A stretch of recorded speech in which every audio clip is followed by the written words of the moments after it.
ನಾನು ತಿಳಿಸ್ಕೋತೀನಿ. ಹಾಗೂ ಕೂಡ ಸಮಯಕ್ಕೆ ಸರಿಯಾದ ಒಂದು ಸಮಯಕ್ಕೆ ಬಂದು ಈ ಒಂದು ಐಕ್ಯತೆಯಲ್ಲಿ ನೀವು ಸೇರಿರೋದಕ್ಕೂ ಕೂಡ ನಿಮಗೆ ಧನ್ಯವಾದಗಳನ್ನ ತಿಳಿಸ್ಕೋತೀವಿ.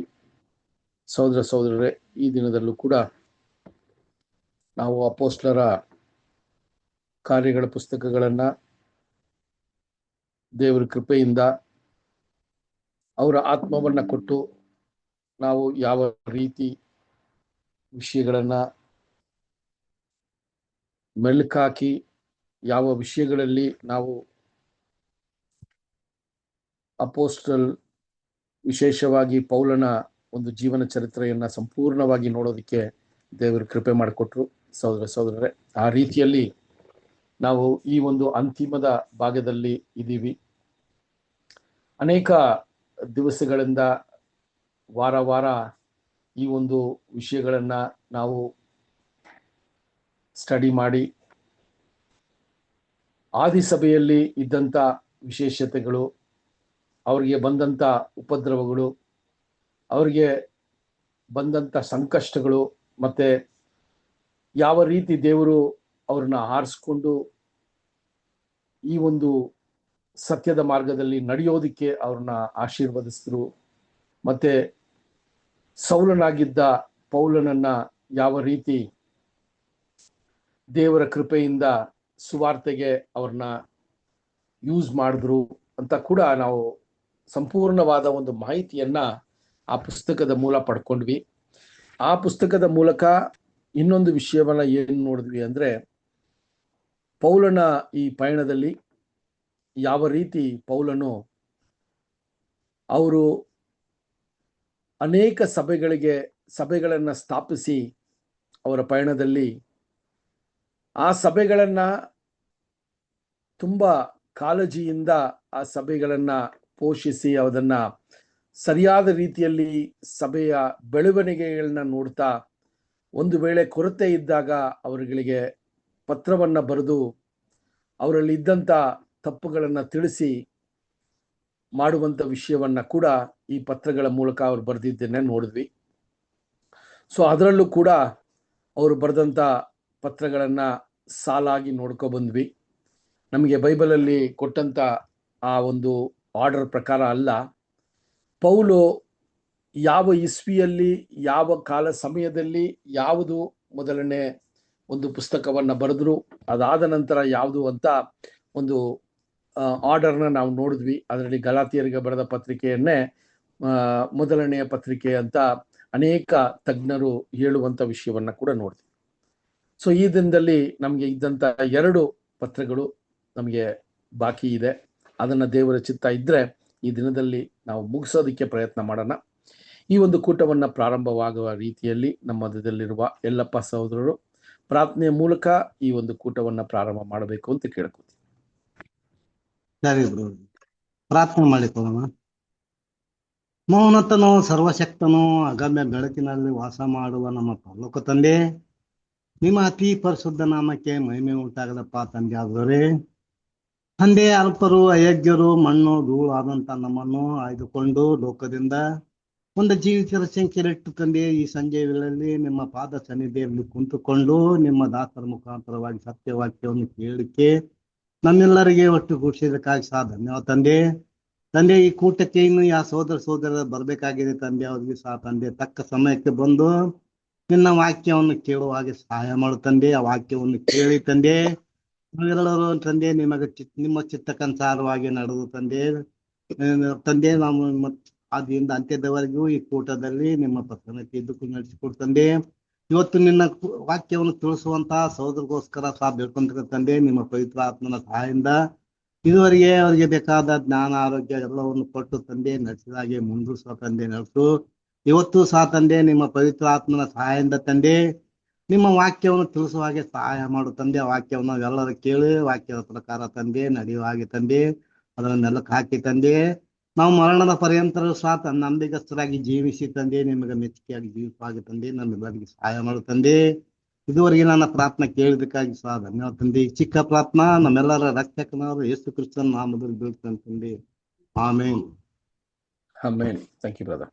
ಸಹೋದರ ಸಹೋದರರೇ, ನಾವು ಕಳೆದ ವಾರದಲ್ಲಿ ಆ, ತಿಮೋತಿಗೆ ಬರೆದ ಆ, ಮೊದಲನೆಯ ಪತ್ರವನ್ನ ಸ್ವಲ್ಪ ನಾವು ನೋಡಿದ್ವಿ. ಸೊ ಈ ಒಂದು ಪತ್ರಗಳು ನಾವು ನೋಡುವಂತ ಈ ಕಡೆಯ ಪತ್ರಗಳನ್ನು ನೋಡಬೇಕಾದ್ರೆ ಇದರಲ್ಲಿ ಒಂದು ವಿಷಯ ಪೌಲನು ಸ್ಪಷ್ಟಪಡಿಸ್ತಾರೆ. ತಿಮೋತಿ ಯವ್ವನಸ್ಥನಾಗಿ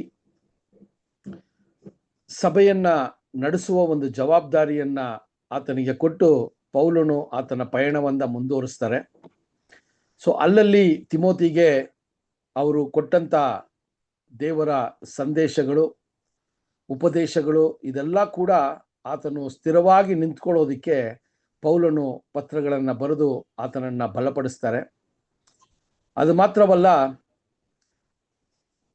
ಆ ಸಮಯದಲ್ಲಿ ಯಾವ ರೀತಿ ಜನರು ದೇವರ ವಾಕ್ಯಕ್ಕೆ ಅನುಗುಣವಾಗಿ ನಡೀತಾ ಇದ್ರೂ ಕೂಡ ಸಹೋದರ ಸಹೋದರರೇ, ಅಲ್ಲಿ ನಾವು ನೋಡುವಾಗ ಅಪೋಸಲ್ ಹೇಳಿದಂತ ವಾಕ್ಯಗಳನ್ನ ಅಥವಾ ಸತ್ಯದ ವಿಷಯಗಳನ್ನ ಬಿಟ್ಟು ನಿಧಾನಕ್ಕೆ ಸಭೆಯೊಳಗೆ ಬೇರೆ ಉಪದೇಶಗಳು ಬಂದು ಆ ಉಪದೇಶಗಳಿಂದ ಸತ್ಯದ ಮಾರ್ಗದಲ್ಲಿ ನಡೆಯೋದಿಕ್ಕೆ ದಾರಿ ತಪ್ಪಿಸುವ ವಿಷಯಗಳು ಕೂಡ ಸಭೆಯೊಳಗೆ ಪ್ರಾರಂಭವಾಯಿತು. ಸಹೋದರ ಸಹೋದರಿಗಳೇ, ಈ ತಪ್ಪಾದ ಬೋಧನೆಗಳು ಅಂತ ನಾವು ಹೇಳುವಾಗ ಅದರಿಂದ ಅದರ ಪರಿಣಾಮ ಏನಾಗತ್ತೆ ಅಂತ ನೋಡ್ಬೇಕಾದ್ರೆ, ದೇವರಿಗೋಸ್ಕರ ಸಮರ್ಪಣೆ ಮಾಡಿ ಬಂದು ಸ್ವಾಮಿಯ ಹೆಜ್ಜೆಜಾಡಲ್ಲಿ ನಡೆಯುವ ಒಬ್ಬೊಬ್ಬ ಸಹೋದರ ಸಹೋದರಿಯನಿಗೂ ಈ ತಪ್ಪಾದ ಒಂದು ವಿಷಯಗಳು ಆತನ ಆ ಸಮರ್ಪಣೆಯ ಮಾರ್ಗವನ್ನ ಒಂದು ವೇಳೆ ದಾರಿ ತಪ್ಪಿಸ್ಬೋದು, ಅಥವಾ ನಿಧಾನಕ್ಕೆ ಲೋಕಕ್ಕೂ ದೇವರಿಗೂ ಸ್ವಲ್ಪ ಸ್ವಲ್ಪ ನಡೆಯೋ ಒಂದು ಪ್ರಯತ್ನಗಳು ಆಗ್ಬೋದು, ಅಥವಾ ದೇವರ ವಿಷಯದಲ್ಲಿ ಆತನ ಸತ್ಯದ ವಿಷಯದಲ್ಲಿ ದೇವರನ್ನ ತಪ್ಪಾದ ಒಂದು ರೀತಿಯಲ್ಲಿ ಆತನನ್ನ ಪ್ರಕಟಿಸೋದು, ಇದೆಲ್ಲ ಕೂಡ ಒಬ್ಬ ವ್ಯಕ್ತಿ ಅಥವಾ ಸಮರ್ಪಣೆ ಮಾಡಿರುವ ಒಬ್ಬ ವ್ಯಕ್ತಿಗೆ ಅಟಚಣೆ ಉಂಟಾಗುವ ಒಂದು ವಿಷಯಗಳು ಅಂತ ಕೂಡ ನಾವು ತಿಳ್ಕೋಬೇಕು.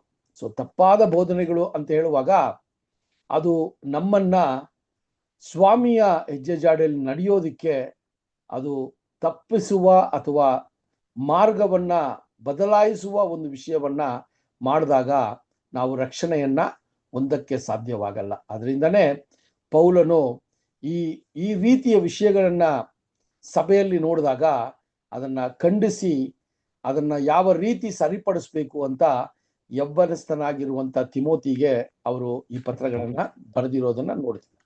ಅದರಲ್ಲಿ ಹೋದ್ವಾರ ನಾವು ನೋಡುವಾಗ ತಿಮೋತಿಗೆ ಬರೆಯುವಾಗ ಪೌಲನು ಪ್ರಾರಂಭದಲ್ಲಿ ಕರ್ತನಾದ ಯೇಸು ಕ್ರಿಸ್ತನು ಒಬ್ಬನೇ ಪಾಪಗಳನ್ನ ತೊಳೆದು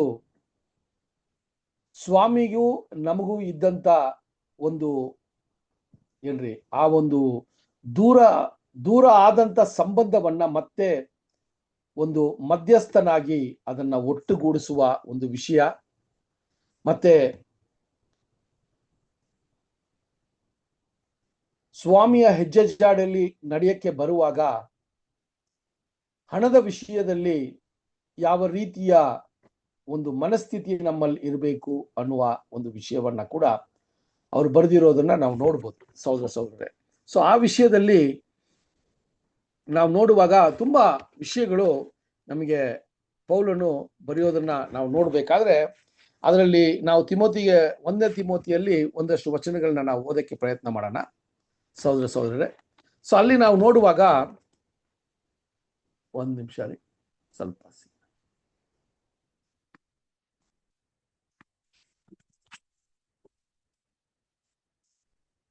ಅಲ್ಲಿ 1ನೇ ತಿಮೋತಿಯು 1ನೇ ಅಧ್ಯಾಯ 15ನೇ ವಚನವನ್ನ ನೋಡೋಣ. ಯಾರಾದ್ರೂ ಓದ್ರಿ. 1 ತಿಮೋಥೆಯು 1ನೇ ಅಧ್ಯಾಯ 15ನೇ ವಚನವನ್ನ ನೋಡೋಣ. ಕ್ರಿಸ್ತ ಯೇಸು ಪಾಪಿಗಳನ್ನು ರಕ್ಷಿಸುವುದಕ್ಕೋಸ್ಕರ ಈ ಲೋಕಕ್ಕೆ ಬಂದನು ಎಂಬ ವಾಕ್ಯವು ನಂಬತಕ್ಕದ್ದು. ಓದಿ ಸಿಸ್ಟರ್, ಕಂಪ್ಲೀಟ್ ಮಾಡಿ. ನಂಬತಕ್ಕದಾಗ್ಯೂ ಸರ್ವ ಕಾರ್ಯಕ್ಕೆ ಯೋಗ್ಯವಾದದಾಗಿಯೂ ಅದೇ. ಆ ಪಾಪಿಗಳಲ್ಲಿ ಅಲ್ಲಿ ಅವರು ಈ ಪುಸ್ತಕವನ್ನ ಪ್ರಾರಂಭ ಮಾಡುವಾಗ, ಈ ಪತ್ರವನ್ನ ಪ್ರಾರಂಭ ಮಾಡುವಾಗ ಎಷ್ಟು ಸ್ಪಷ್ಟವಾಗಿ ಆ ಸತ್ಯದ ಬೆಳಕನ್ನ ಆ ಸಭೆಯವರಿಗೆ ಕೊಡ್ತಾರೆ ಅಂದ್ರೆ, ಕ್ರಿಸ್ತನ ಮೂಲಕನೇ ಪಾಪವು, ಅಲ್ಲಿ ಪಾಪದಿಂದ ನಮ್ಮನ್ನ ಮುಕ್ತಿಗೊಳಿಸೋದಕ್ಕೆ, ನಮ್ಮನ್ನ ಬಿಡುಗಡೆಗೊಳಿಸೋದಕ್ಕೆ ಯೇಸು ಕರ್ತನು ಬಂದನು ಅಂತ ಕೂಡ ಸ್ಪಷ್ಟವಾಗಿ ಬರೀತಾರೆ ಅಲ್ವಾ. ಸೊ ಈ ಒಂದು ಸತ್ಯದ ವಿಷಯವನ್ನ ನಮಗೆ ಇರುವಂತ ಆ ವಿಶೇಷವಾದ ಸತ್ಯದ ಕಾರ್ಯವು ಈಡುಬಲಿಯ ಒಂದು ವಿಷಯ ನಮಗೆ ಗೊತ್ತಿದೆ. ಎಷ್ಟೋ ಸಮಯದಲ್ಲಿ ನಾವು ಕ್ರೈಸ್ತರಾಗಿ ಜೀವಿಸಿರ್ತೀವಿ ಅಲ್ವಾ, ಎಷ್ಟೋ ವರ್ಷದಿಂದ ಸತ್ಯವೇದವನ್ನ ನಾವು ಓದಿರ್ತೀವಿ. ಆದ್ರೆ ಕೂಡ ಆ ಸ್ವಾಮಿಯ ಬಲಿದಾನ ಅಥವಾ ಸ್ವಾಮಿಯ ಆ ರ್ಯಾನ್ಸಮ್ ಬಂದು ಯಾವ ರೀತಿ ಅದು ಮನುಷ್ಯನಿಗೆ ಉಪಯೋಗ ಆಯಿತು ಅಂತ ಈ ಒಂದು ಬೆಳಕನ್ನ ನಾವು ಪಡ್ಕೊಂಡಾಗ ನಮ್ಮಲ್ಲಿ ದೇವರು ಕೊಟ್ಟಂತ ಆ ಸಂತೋಷ, ಆ ಸಮಾಧಾನ ನಮಗೆ ನಿಜವಾಗ್ಲೂ ದೊಡ್ಡ ವಿಷಯ. ಅದಕ್ಕೆ ಪೌಲನು ಆ ಮುಖ್ಯತ್ವವನ್ನ ಬರೀತಾರೆ. ಅದಾದ ನಂತರ ಸ್ವಾಮಿಯ ಒಂದು ವಿಷಯ, ಯೇಸು ಕ್ರಿಸ್ತನ ಒಂದು ವಿಷಯದಲ್ಲಿ ಬರೀತಾರೆ, ಈತನು ಮಾತ್ರನೇ, ಈತನಿಂದಲೇ ತಂದೆಯಾದ ದೇವರಿಗೂ ಎಲ್ಲಾ ಮನುಷ್ಯರಿಗೂ ಏನಾಗಿದೆ ರೀ, ಒಂದು ಸಂಬಂಧ ಅಲ್ಲಿ ಪ್ರಾರಂಭವಾಯಿತು. ಇಲ್ಲ ಅಂದಿದ್ರೆ ಎಲ್ಲವೂ ನಾಶದ ಒಂದು ಹಾದಿಯಲ್ಲಿ ಹೋಗಿರ್ಬೇಕು ಅನ್ನುವ ಒಂದು ವಿಷಯವನ್ನ ಕೂಡ ಅವರು ಬರೀತಾರೆ. ಅದು 2ನೇ ಅಧ್ಯಾಯ 5ನೇ ವಚನ ಓದಿ. 1 ತಿಮೋಥೆಯು 2ನೇ ಅಧ್ಯಾಯ 5ನೇ ವಚನ.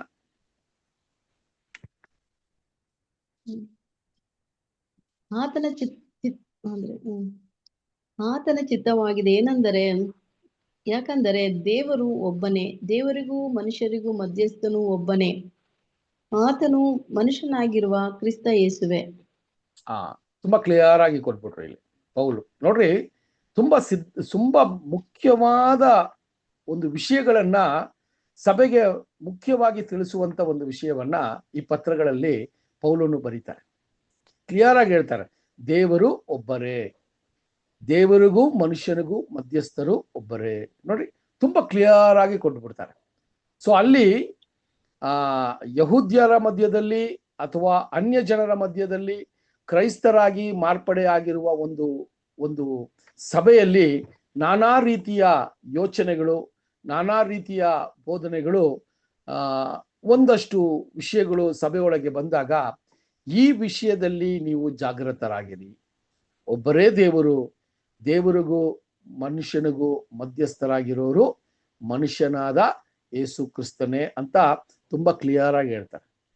ಸೊ ಯಾಕಂದ್ರೆ ಎಷ್ಟೋ ವಿಷಯಗಳಲ್ಲಿ ಜನರು ಅಥವಾ ಸ್ವಾಮಿಯನ್ನ ಯಾವ ರೀತಿ ನೋಡ್ತಾ ಇದ್ರು ಅಂತ ಕೂಡ ನಮ್ಗೆ ಗೊತ್ತಿದೆ. ಸೊ ಅದರಿಂದ ಈ ಒಂದು ವಾಕ್ಯಗಳು ನಮಗೆ ಬೇಸಿಕಲ್ಲೇ ಏನ್ ಮಾಡಿದ್ದಾರೆ, ಇದೆಲ್ಲ ಸ್ಪಷ್ಟಪಡಿಸಿದ್ದಾರೆ. ಸೊ ನಾವು ಆ ಸಮಯದಲ್ಲಿ ಯಾವುದೋ ಒಂದು ಟಾಪಿಕ್ ತಗೊಂಡು ಈ ವಚನಗಳನ್ನ ಅದಕ್ಕೆ ನಾವು ಏನ್ ಮಾಡ್ತಾ ಇದ್ದೀವಿ, ಅದನ್ನ ಈ ವಚನಗಳನ್ನ ಆಧಾರವಾಗಿಕೊಂಡು ಆ ಒಂದು ಟಾಪಿಕ್ನ ನಾವು ಅಂಡರ್ಸ್ಟ್ಯಾಂಡ್ ಮಾಡ್ಕೊಂಡಿವಿ. ಆದ್ರೆ ಈಗ ನಾವು ನೋಡುವಾಗ ಪತ್ರ ಅಂತ ಬಂದಾಗ ಆ ಪತ್ರಿಕೆಯಲ್ಲಿ ಪೌಲನು ಕೊಟ್ಟಂತ ಒಂದು ವಿಶೇಷವಾದ ಕಾರ್ಯಗಳನ್ನ ನೋಡ್ಕೊ ಬರ್ತಾ ಇದ್ದೀವಿ. ಅದೇ ರೀತಿಯಲ್ಲಿ 6ನೇ ಅಧ್ಯಾಯ 10ನೇ ವಚನ ಕೂಡ ಓದೋಣ. 6ನೇ ಅಧ್ಯಾಯ 10ನೇ ವಚನ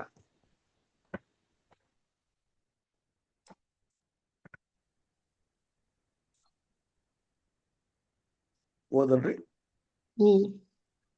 ಸಕಲ ವಿಧವಾದ ಕೆಟ್ಟತನಕ್ಕೆ ಮೂಲವಾಗಿದೆ. ಕೆಲವರು ಅದಕ್ಕಾಗಿಯೇ ಆತುರಪಟ್ಟು ಅದರಿಂದ ಕ್ರಿಸ್ತ ನಂಬಿಕೆಯನ್ನು ಬಿಟ್ಟು ಅಲೆದಾಡಿ ಅನೇಕ ವೇದನೆಗಳಿಂದ ತಮ್ಮನ್ನು ತಿವಿಸಿಕೊಳ್ಳುತ್ತಾರೆ.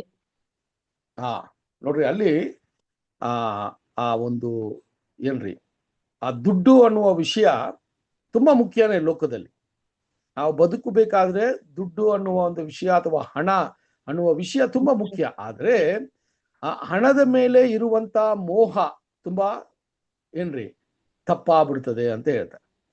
ಆ ಹಣದ ಮೇಲೆ ಇರುವಂತ ಮೋಹದಿಂದ ಎಷ್ಟೋ ಜನ ಕ್ರಿಸ್ತ ಯೇಸುವಿನ ನಂಬಿಕೆಯಿಂದ ಅವರು ಅಗಳುವಂತ ಒಂದು ವಿಷಯ ಅಂತ ಹೇಳ್ತಾರೆ. ಸೊ ಪೌಲನು ಈ ಒಂದು ವಿಷಯಗಳನ್ನ ಬರೀತಾರೆ ಆ ಪತ್ರದಲ್ಲಿ ಅಂತ ನೋಡ್ಬೇಕಾದ್ರೆ ಆ ಸಭೆಯಲ್ಲಿ ಇರುವಂತ ಕೊರತೆಗಳು ಅಥವಾ ಆ ಸಭೆಯಲ್ಲಿ ಆ ಸಮರ್ಪಣೆ ಮಾಡಿರುವ ಸಹೋದರ ಸಹೋದರಿಯರ ಮಧ್ಯದಲ್ಲಿ ಈ ವಿಚಾರದಲ್ಲಿ ಸ್ವಲ್ಪ ಬಲಹೀನತೆಯಿಂದ ಇದ್ದು ಸಂಪೂರ್ಣವಾಗಿ ಸ್ವಾಮಿಗೋಸ್ಕರ ಮತ್ತೆ ದೇವರಿಗೋಸ್ಕರ ಅವರ ಸಮರ್ಪಣೆ ಇಲ್ಲದೆ ಇರುವಂತ ಪರಿಸ್ಥಿತಿಯನ್ನ ಪೌಲನ್ ನೋಡಿರ್ಬೇಕು, ಕೇಳಿರ್ಬೇಕು.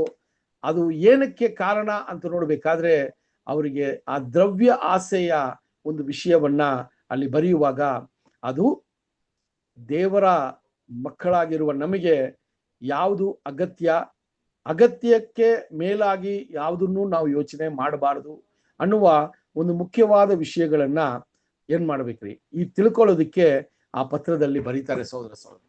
ಸೊ ಆ ರೀತಿಯಲ್ಲಿ ಈ ಪತ್ರವು ತುಂಬಾನು ತಿಮೋತಿಗೆ ಅನೇಕ ರೀತಿಯಲ್ಲಿ ಒಂದು ಉಪಯೋಗ ಆಗಿತ್ತು, ಮತ್ತೆ ಸಭಿಕರಿಗೂ ತುಂಬಾ ಮುಖ್ಯವಾಗಿತ್ತು.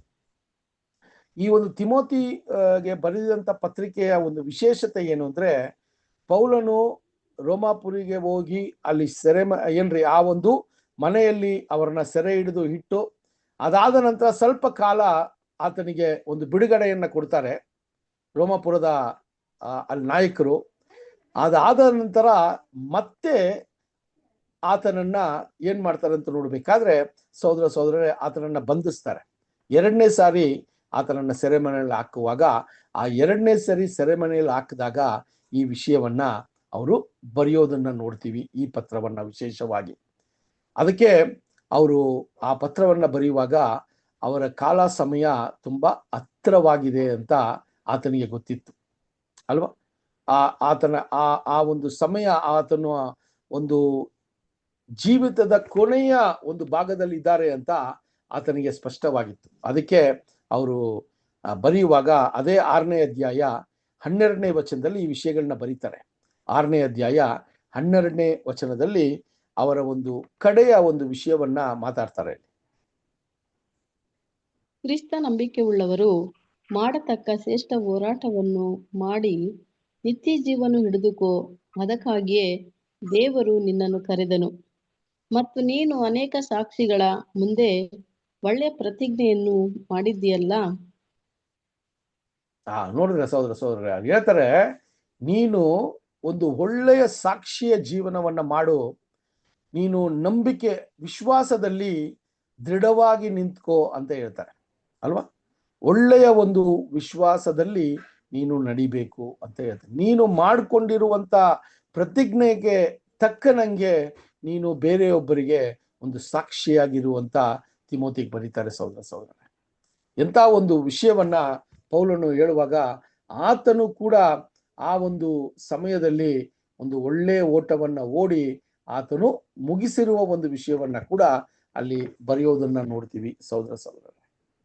ಸೊ ಅದೇ ರೀತಿಯಲ್ಲಿ 2ನೇ ತಿಮೋತಿಗೆ ನಾವು ಬಂದಾಗ ಇದೇ ಕಡೆಯ ಪತ್ರವಾಗಿತ್ತು. ತೀತು ಆದ್ಮೇಲೆ ಈ ಪತ್ರವನ್ನ ಬರೀತಾರೆ.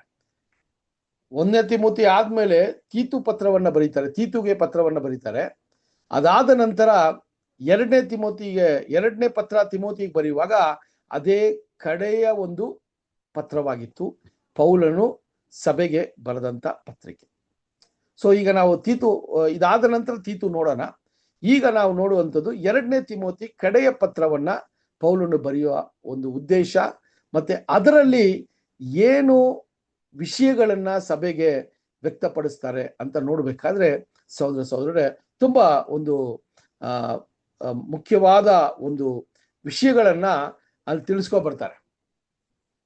ಸ್ವಾಮಿ ಯಾವ ರೀತಿ ಮೆಸ್ಸಾಯ ಅಂತ ಹೇಳ್ಬೇಕಾದ್ರೆ ಸ್ವಾಮಿ ಆ ಮೆಸ್ಸಾಯ ಅನ್ನುವ ಒಂದು ವಿಷಯ ಏನ್ರಿ ಅಲ್ಲಿ ಯಾವ ಒಂದು ವಿಶೇಷವಾದ ಒಂದು ಸಂಕಲ್ಪದ ಪ್ರಕಾರ ಸ್ವಾಮಿ ಮೆಸ್ಸಯ ಆಗಿ ಅವರು ಈ ಭೂಲೋಕಕ್ಕೆ ಬಂದ್ರು ಅಂತ ಹೇಳ್ಬೇಕಾದ್ರೆ ಅವರು ಬರೆಯುವಂತ ಪತ್ರವನ್ನ ನೋಡ್ಬೇಕಾದ್ರೆ ತುಂಬಾ ಅದ್ಭುತವಾಗಿ ಬರೀತಾರೆ ಈ 2ನೇ ಪತ್ರಿಕೆಯನ್ನ.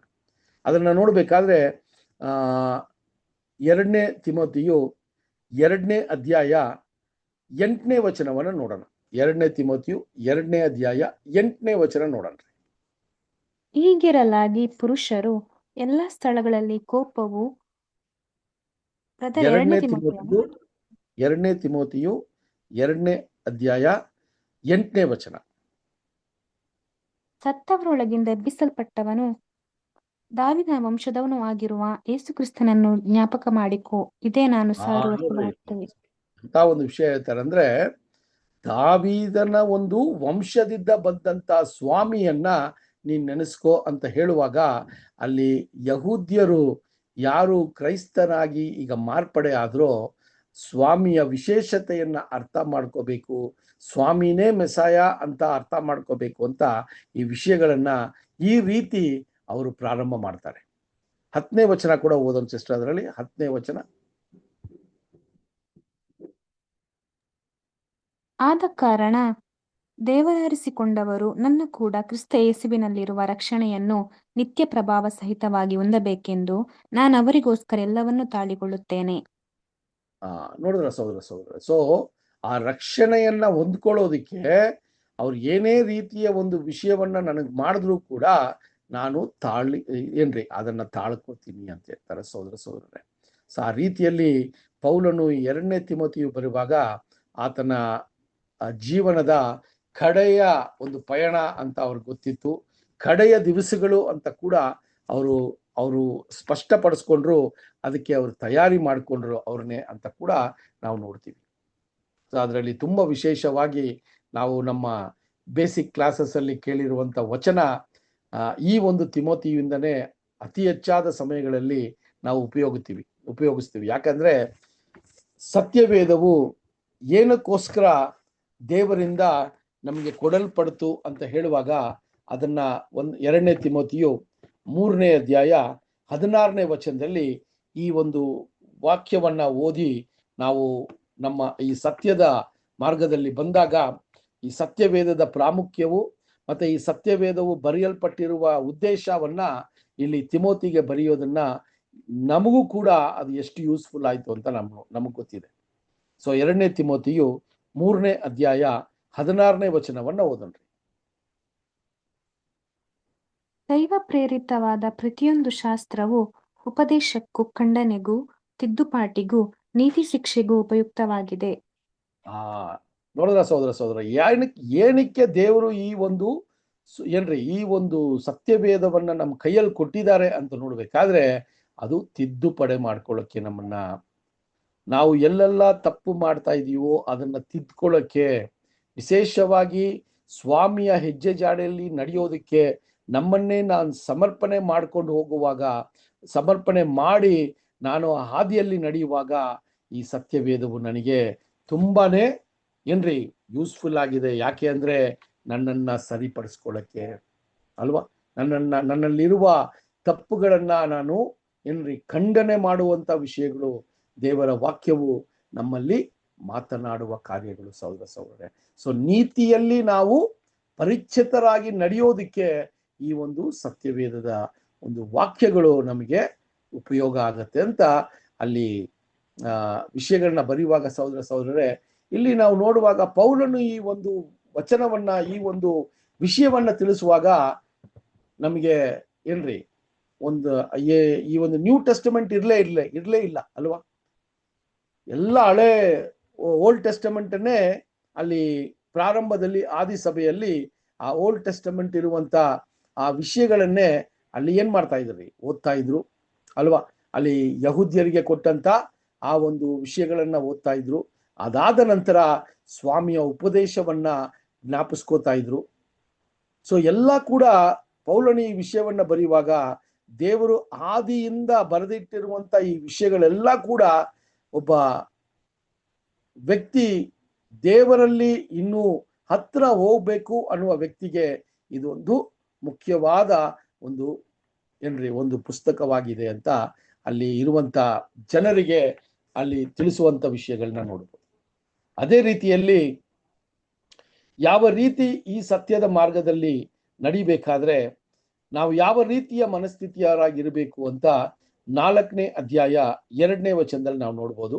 4ನೇ ಅಧ್ಯಾಯ 2ನೇ ವಚನ.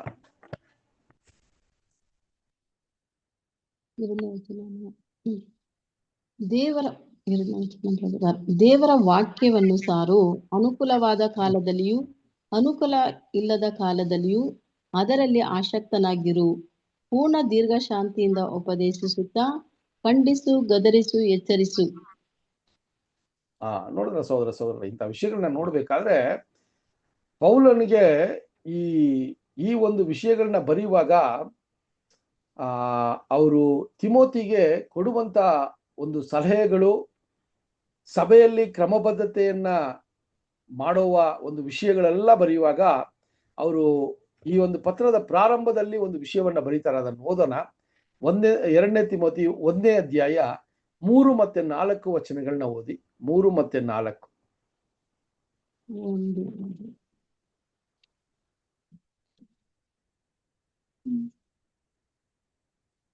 ನಾನು ನಿನ್ನ ಕಣ್ಣೀರುಗಳನ್ನು ನೆನಪಿಗೆ ತಂದು ನಿನ್ನನ್ನು ನೋಡಿ ಆಗಬೇಕೆಂದು ಅಪೇಕ್ಷಿಸುತ್ತೇನೆ. ನಿನ್ನಲ್ಲಿರುವ ನಿಷ್ಕಪಟಕವಾದ ನಂಬಿಕೆಯು ನನ್ನ ನೆನಪಿಗೆ ಬಂತು. ಆ ನಂಬಿಕೆಯು ಆ ನಂಬಿಕೆಯು ನಿನ್ನ ಅಜ್ಜಿಯಾದ ಲೇವಿಯಲ್ಲಿಯೂ ನಿನ್ನ ತಾಯಿಯಾದ ಓನೇಕ್ಯದಲ್ಲಿಯೂ ಸಹೋದರ ಅಲ್ಲಿ ಪೌಲು ತಿಮೋತಿಯನ್ನ ಭೇಟಿಯಾಗೋದಕ್ಕೆ ಎಷ್ಟು ಒಂದು ಕಾತರದಿಂದ ಇರ್ತಾರೆ ಅಂದ್ರೆ ಹೇಳ್ತಾರೆ, ನಿನ್ನ ಒಂದು ನಂಬಿಕೆ, ನೀನು ದೇವರ ಮೇಲೆ ಇಟ್ಟಂತ ಆ ಆಸಕ್ತಿಯನ್ನ ನೋಡಿದಾಗ ನಿನ್ನನ್ನು ಮತ್ತೆ ನಾನು ನೋಡ್ಬೇಕು ಅಂತ ಇಷ್ಟಪಡ್ತೀನಿ ಅನ್ನುವ ಒಂದು ಇಮೋಷನ್ ಆಗಿ ತಿಮೋತಿಗೆ ಈ ಪತ್ರವನ್ನ ಪ್ರಾರಂಭ ಮಾಡುವಾಗಲೇ ಬರೀತಾರೆ ಸಹೋದರ. ಯಾಕಂದ್ರೆ ತಿಮೋತಿಯು ಯೌವನಸ್ಥನಾಗಿದ್ರು ಕೂಡ ಆತ್ಮೀಯ ಒಂದು ವಿಷಯದಲ್ಲಿ ತುಂಬಾನೇ ದೃಢವಾಗಿ, ಸತ್ಯದ ಒಂದು ವಿಷಯದಲ್ಲಿ ಯಾವುದೇ ರೀತಿಯ ಒಂದು ಕಾಂಪ್ರಮೈಸ್ ಇಲ್ಲದೆ, ಮತ್ತೆ ಒಂದು ಬೆಳೆದಿರುವ ಒಂದು ಆತ್ಮೀಕ ಜೀವನದಲ್ಲಿ ಬೆಳೆದಿರುವ ಒಂದು ವ್ಯಕ್ತಿಯಾಗಿ ಇರೋದ್ರಿಂದಾನೇ ಪೌಲನು ಧೈರ್ಯದಿಂದ ಆತನನ್ನ ಎಫೆಸಿ ಸಭೆಯನ್ನ ನೋಡೋದಕ್ಕೆ ಅಲ್ಲಿ ಬಿಟ್ಟು ಬರೋದನ್ನ ನಾವು ನೋಡ್ತೀವಿ ಸಹೋದರನೇ. ಸೊ ಆ ರೀತಿಯಲ್ಲಿ ನಾವು ನೋಡ್ಬೇಕಾದ್ರೆ ಪೌಲನು ಯಾವ ವಿಷಯಗಳನ್ನ ತಿಮೋತಿಗೆ ಎರಡನೇ ಪತ್ರವನ್ನ ಬರೆಯುವಾಗ ಇನ್ನೂ ಒಂದಷ್ಟು ಸತ್ಯದ ವಿಷಯಗಳನ್ನ ಪೌಲನು ಬರೀತಾರೆ. 1ನೇ ತಿಮೋತಿಯಲ್ಲಿ ತುಂಬಾ ಮುಖ್ಯವಾಗಿ ಸಭೆಯಲ್ಲಿ ಯಾವ ರೀತಿಯ ಒಂದು ಕ್ರಮಬದ್ಧತೆ, ಯಾವ ರೀತಿ ಸಭೆಯನ್ನ ನಡೆಸೋದಿಕ್ಕೆ ಸಹೋದರಗಳನ್ನ ನೇಮಕ ಮಾಡಬೇಕು, ಯಾವ ರೀತಿ ಆ ನೇಮಕ ಮಾಡುವಂತ ಸಹೋದರರು ಯಾವ ರೀತಿಯ ಮನಸ್ಥಿತಿಯಲ್ಲಿ ಇರಬೇಕು ಅಂತ ಎಲ್ಲಾ ಆಲೋಚನೆಗಳನ್ನ ಅಲ್ಲಿ ತಿಮೋತಿಗೆ ಕೊಡ್ತಾರೆ. ಯಾಕಂದ್ರೆ ತುಂಬಾ ಯಂಗ್ ಆಗಿ ಆ ಸಭೆಗಳನ್ನ ನಡೆಸ್ತಾ ಇದ್ರು. ಆದ್ರೆ 2ನೇ ಪತ್ರವನ್ನ ಬರೆಯುವಾಗ ಇನ್ನೂ ಒಂದಷ್ಟು ವಿಷಯಗಳನ್ನ ಅವರು ವ್ಯಕ್ತಪಡಿಸ್ತಾರೆ. ಅದರಲ್ಲಿ ವಿಶೇಷವಾಗಿ ನಮಗೂ ಈಗಲೂ ಕೂಡ ಈ ವಚನವನ್ನ ಓದುವಾಗ ಪೌಲನು ದೇವರಿಂದ ನಿಜವಾಗಲೂ ನಡೆಸಲ್ಪಟ್ರು ಅನ್ನುವ ಒಂದು ವಿಷಯ ನಮಗೆ ಈ ವಾಕ್ಯಗಳನ್ನ ಓದುವಾಗ ನಮಗೆ ಅರ್ಥ ಆಗುತ್ತೆ. ಯಾಕಂದ್ರೆ ಕಡೆ ಕಾಲದಲ್ಲಿ ಜನರ ಮನಸ್ಥಿತಿ ಯಾವ ರೀತಿ ಇದೆ ಅಂತ ಅವರ ಜೀವಿತದ ಪ್ರಾರಂಭದಲ್ಲೇ ಅಥವಾ ಈ ಸುವಾರ್ಥ ಯುಗದ ಪ್ರಾರಂಭದಲ್ಲೇ ಈ ಒಂದು ಯುಗದ ಅಂತ್ಯದಲ್ಲಿ ಜನರು ಹೆಂಗಿದ್ದಾರೆ ಅನ್ನುವ ಒಂದು ವಿಷಯವನ್ನ ತಿಮೋತಿಗೆ ಬರೆಯುವಾಗ ಇದನ್ನ ಬರೀತಾರೆ ಅಲ್ವಾ. 3ನೇ ಅಧ್ಯಾಯ 1ನೇ ವಚನ 1-2 ವಚನಗಳನ್ನ ಓದಿ. 3ನೇ ಅಧ್ಯಾಯ 1 ಮತ್ತು 2 ವಚನಗಳು.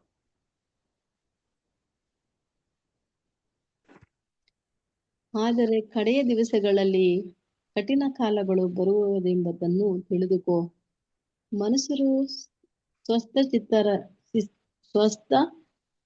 ಚಿತ್ತಕರು, ಹಣದಾಸೆಯವರು, ಬಡಾಯಿ ಕೊಚ್ಚುವವರು, ಅಹಂಕಾರಿಗಳು, ದೋಷಕರು, ತಂದೆ ತಾಯಿಗಳಿಗೆ ಅವಿದ್ಯರು, ಉಪಕಾರ ನೆನೆಸದವರು, ದೇವ ಭಯವಿಲ್ಲದವರು, ಮಮತೆ ಇಲ್ಲದವರು, ಸಮಾಧಾನ ಸಮಾಧಾನವಾಗದವರು, ಚಾಡಿ ಹೇಳುವವರು.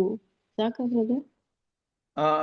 4 ತನಕ ಓದಿ ಸಿಸ್ಟರ್, 4ನೇ ವಚನ ತನಕ ಮುಗಿಸ್ರಿ. 4 ಸಮಾಧಾನವಾಗದವರು, ಚಾಡಿ ಹೇಳುವವರು, ದರ್ಶನದವರು, ಉಗ್ರತೆ ಉಳ್ಳವರು, ಒಳ್ಳೆಯದನ್ನು ಪ್ರೀತಿಸದವರು, ದ್ರೋಹಿಗಳು, ದುಡುಕಿನವರು, ಉಬ್ಬಿಕೊಂಡವರು, ದೇವರನ್ನು ಪ್ರೀತಿಸದೆ ಭೋಗಗಳನ್ನೇ ಪ್ರೀತಿಸುವವರು, ಭಕ್ತಿ ಅದರ ಫಲವನ್ನು ಬೇಡವನ್ನುವವರು ಆಗಿರುವರು. ಓಕೆ. ಸೊ ಇಲ್ಲಿ ನಾವು ನೋಡುವಾಗ ಇದೆಲ್ಲ ವಿಷಯಗಳನ್ನ ಈ ಕಾಲದಲ್ಲಿ ಕೂಡ ನಾವು ಗಮನಿಸಿದಾಗ ನಾವು ಕೊನೆಯ ಕಾಲದಲ್ಲಿದ್ದೀವಿ ಅಂತ ಇದು ಕೂಡ ಏನ್ ಮಾಡ್ತಾ ಇದ್ರಿ, ಸ್ಪಷ್ಟಪಡಿಸ್ತಾ ಇದೆ ಅಲ್ವಾ. ಜನರ ಪರಿಸ್ಥಿತಿಯನ್ನ ನಾವು ಈಗ ಈ ಲೋಕದಲ್ಲಿ ಈ ವಿಷಯಗಳನ್ನ ನೋಡ್ತಾ ಇದ್ದೀವಿ ಅಲ್ವಾ. ಈ ಲೋಕದ ಆತ್ಮವು ಒಂದು ವೇಳೆ ನಮ್ಮ ಒಂದು ಐಕ್ಯತೆಯಲ್ಲೂ ಕೂಡ ಇರೋದಕ್ಕೆ ಸಾಧ್ಯತೆ ಇದೆ ಅಂತ ಕೂಡ ನಾವು ಸ್ಪಷ್ಟಪಡಿಸ್ಬೇಕು ಈ ಒಂದು ವಿಷಯದಲ್ಲಿ ಸಹೋದರರೇ ಅಲ್ವಾ. ಈ ಲೋಕಕ್ಕಿರುವಂತ ಈ ಕಡೆ ಕಾಲದಲ್ಲಿ ಲೋಕವು ಹೋಗುವಂತ ಪರಿಸ್ಥಿತಿಯನ್ನ ನಾವು ನೋಡಿದಾಗ ನಾವು ಕೂಡ ಈ ಪರಿಸ್ಥಿತಿಯಲ್ಲಿ ಮುಳುಗೋಗ್ಬಾರ್ದು ಅನ್ನೋದನ್ನ ನಾವು ತುಂಬಾ ಏನ್ ಮಾಡ್ಬೇಕ್ರಿ, ಗಮನದಿಂದ ನೋಡ್ಬೇಕು. ಅದಕ್ಕೆ ಪೌಲನು ಬರೆಯುವ ಈ ಪತ್ರದಲ್ಲಿ ಈ ಒಂದು ಹೈಲೈಟ್ ಆದ ವಿಷಯ ಏನಂದ್ರೆ ಕಡೆ ಕಾಲದಲ್ಲಿ ಇರುವಂತ ಮನುಷ್ಯರ ಪರಿಸ್ಥಿತಿಯನ್ನ ಅಲ್ಲಿ ಬರೀತಾರೆ ಸಹೋದರ. ಸೊ ಅದ ರೀತಿಯಲ್ಲಿ ಬರೆಯುವಾಗ ಈ ವಿಷಯಗಳನ್ನ ನೋಡುವಾಗ ಈಗಲೂ ಕೂಡ ಇದು ಎಲ್ಲಾ ಕಾರ್ಯಗಳು ಲೋಕದಲ್ಲಿ ನಾವು ಕಾಣಬಹುದು. ಈ ಒಂದು ಗುಣಾದಿಶಯಗಳು ಲೋಕದ ಆತ್ಮದಲ್ಲಿರುವಂತ ಜನರ ಮಧ್ಯದಲ್ಲಿ ಇದೆಲ್ಲ ಕೂಡ ನಾವು ನೋಡ್ಬೋದು ಸಹೋದರ. ಸೊ ಆ ರೀತಿಯಲ್ಲಿ ನೋಡ್ಬೇಕಾದ್ರೆ ಅಲ್ಲಿ ಈ ವಿಷಯಗಳನ್ನ ನೋಡ್ಬೇಕಾದ್ರೆ 3ನೇ ಅಧ್ಯಾಯ 6ನೇ ವಚನವನ್ನ ಓದೋಣ. 3ನೇ ಅಧ್ಯಾಯ 6ನೇ ವಚನ.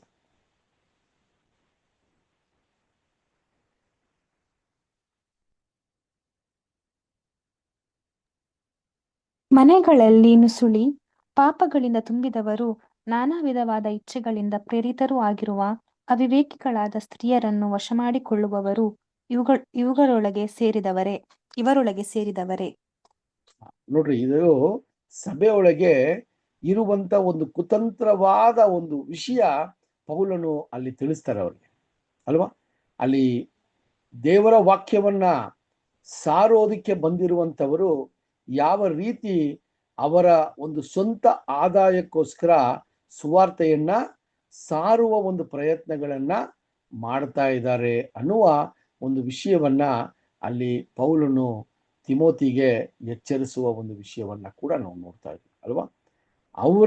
ಅವ್ರಿಗೆ ಯಾವುದೋ ಒಂದು ಆದಾಯ ಇದೆ, ಅದರಿಂದ ದೇವರ ವಾಕ್ಯವನ್ನ ಅವರಿಗೆ ಇಷ್ಟವಾದಂತ ರೀತಿಯಲ್ಲಿ ಮತ್ತೆ ಕೇಳುವಂತ ಜನರಿಗೆ ಸಂತೋಷ ಆಗುವಂತ ರೀತಿಯಲ್ಲಿ ದೇವರ ವಾಕ್ಯಗಳನ್ನ ಅವರು ಬೋಧಿಸೋದಕ್ಕೆ ಅಲ್ಲಿ ಪ್ರಾರಂಭ ಮಾಡಿದ್ದಾರೆ ಅಂದ್ರೆ ಅದು ತುಂಬಾನೇ ಒಂದು ತಪ್ಪಾದ ವಿಷಯಗಳು. ಅದಕ್ಕೆ ನೀವು ಎಚ್ಚರಿಕೆಯಾಗಿರಿ ಅಂತ ಕೂಡ ಬರೀತಾರೆ ಸಹೋದರ. ಸೊ ಆ ರೀತಿಯಲ್ಲಿ ನಾವು ನೋಡ್ಬೇಕಾದ್ರೆ ಪೌಲನು ಆ ವಿಷಯಗಳನ್ನ ತುಂಬಾ ಸ್ಪಷ್ಟವಾಗಿ ಬರೆಯುವಾಗ ಅವರು ಆ ಒಂದು ಕೊನೆಯ ದಿವಸಗಳಲ್ಲಿ ಕೂಡ ಅವರು ಎಷ್ಟು ಒಂದು ಧೈರ್ಯದಿಂದ ದೇವರ ವಾಕ್ಯಗಳ ಮೇಲೆ ಗಮನ ಇತ್ತು ಅಂತ ನೋಡ್ಬೇಕಾದ್ರೆ 4ನೇ ಅಧ್ಯಾಯ 30ನೇ ವಚನದಲ್ಲಿ ಒಂದು ವಿಷಯವನ್ನ ಅಲ್ಲಿ ತಿಮೋತಿಗೆ ರಿಕ್ವೆಸ್ಟ್ ಮಾಡ್ಕೋತಾರೆ ನೋಡ್ರಿ. 4ನೇ ಅಧ್ಯಾಯ 30ನೇ ವಚನ. 30ನೇ ವಚನ ಇಲ್ಲ ಇದ್ರಲ್ಲಿ. ಒಂದ್ ನಿಮಿಷ ಅದ್ರ ಲಾಸ್ಟ್ ವಚನ ಓದಿ ಸಿಸ್ಟರ್. 4ನೇ ಅಧ್ಯಾಯ ಇದು 22 ವಚನ ಅಷ್ಟೇ ಇರೋದು. ಕರ್ತನೇ ನಿನ್ನ ಆತ್ಮದ ಸಂಗಡ ಅದೇ ಹೋಗಿ 22ನೇ ವಚನ ಓದಿ. ಕರ್ತನೇ ನಿನ್ನ ಆತ್ಮದ ಸಂಗಡ ಇರಲಿ, ಕೃಪೆಯು ನಿನ್ನೊಂದಿರಲಿ. ನೋಡ್ರಿ, ಈ ವಿಷಯಗಳನ್ನ ನೋಡ್ಬೇಕಾದ್ರೆ ಕನ್ಕ್ಲೂಷನ್ ಆಗಿ ಮಾಡ್ಬೇಕಾದ್ರೆ ಒಂದೆರಡು ವಿಷಯಗಳನ್ನ ಓದ್ತಾರೆ ಅಲ್ಲಿ. ಒಂದು ವಿಷಯಗಳನ್ನ ಹೇಳ್ತಾರೆ. ಅದೇನಂತಾರೆ ಅಂದ್ರೆ, ನಾನು ಈ ಒಂದು ಸುವಾರ್ತೆಯ ಪಯಣದಲ್ಲಿ ಅನೇಕ ಸಂಕಷ್ಟಗಳನ್ನ ಜನರಿಂದ ಅಲ್ವಾ? ಲೋಕದ ಜನರಿಂದ, ಸಹೋದರ ಸಹೋದರಿಯರಿಂದ ಅನೇಕ ಬಾಧೆಗಳನ್ನ ಹೊಂದಿದ್ದೀನಿ ಅಂತ ಹೇಳಿ 1, 2, 3 ವ್ಯಕ್ತಿಯ ಬಗ್ಗೆ ಮಾತಾಡ್ತಾರೆ. ಅಲ್ಲಿ 4ನೇ ಅಧ್ಯಾಯ 10 ಮತ್ತೆ 11 ವಚನಗಳನ್ನ ಓದೋಣ. 4ನೇ ಅಧ್ಯಾಯ 10 ಮತ್ತೆ 11ನೇ ವಚನ.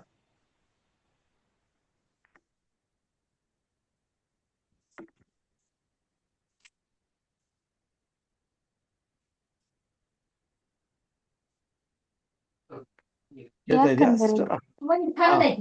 ಯಾಕಂದರೆ ದೇಮನು ಇಹಲೋಕವನ್ನು ಪ್ರೀತಿಸಿ ನನ್ನನ್ನು ಬಿಟ್ಟು ಥೆಸಲೋನಿಕಕ್ಕೆ ಹೋದನು.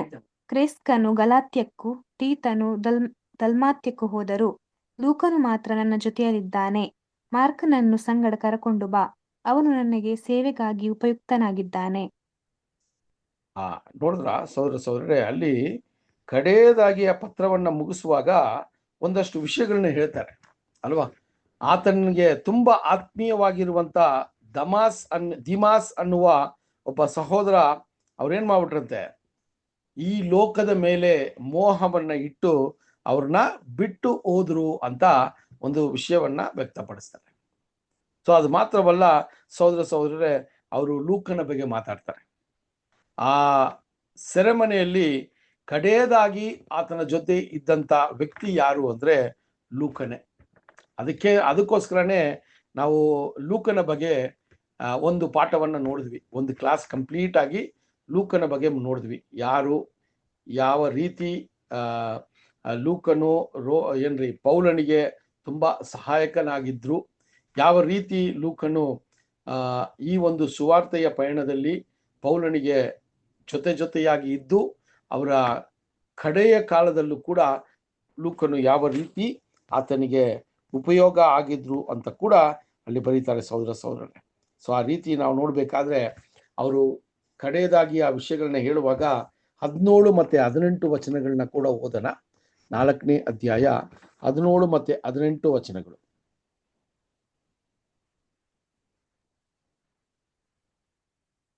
ಆದರೆ ಕರ್ತನು ನನ್ನ ಬಳಿಯಲ್ಲಿ ನಿಂತು ನನ್ನನ್ನು ಬಲಪಡಿಸಿ, ನನ್ನ ಮೂಲಕ ಸುವಾರ್ತೆಯು ಸಂಪೂರ್ಣವಾಗಿ ಸಾರಲ್ಪಡುವಂತೆಯೂ ಅನ್ಯಜನರೆಲ್ಲರೂ ಅದನ್ನು ಕೇಳುವಂತೆಯೂ ಮಾಡಿದನು.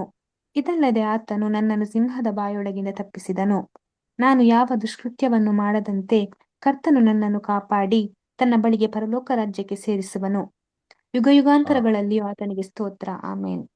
ನೋಡ್ರಿ ಸಹೋದರ, ಸೊ ಅವರ ಜೀವಿತದ ಕೊನೆಯ ದಿವಸಗಳಲ್ಲೂ ಕೂಡ ಅವರು ಎಷ್ಟು ದೃಢವಾಗಿದ್ರು ಅಂದ್ರೆ ಹೇಳ್ತಾರೆ, ಕರ್ತನು ನನ್ನ ಸಂಗಡ ಇದ್ದನು ಅಂತ ಬರೆಯುವಾಗ ಎಷ್ಟು ಒಂದು ದೃಢವಾದ ಒಂದು ನಂಬಿಕೆಯಲ್ಲಿರ್ಬೇಕು ಯೋಚನೆ ಮಾಡಿ ಅಲ್ವಾ? ಎಷ್ಟು ದೃಢವಾದ ಒಂದು ವಿಶ್ವಾಸ ಅವರಲ್ಲಿ ಇದ್ದಿರ್ಬೇಕು ಅಂತ ಯೋಚನೆ ಮಾಡಿ ಸಹೋದರರೇ.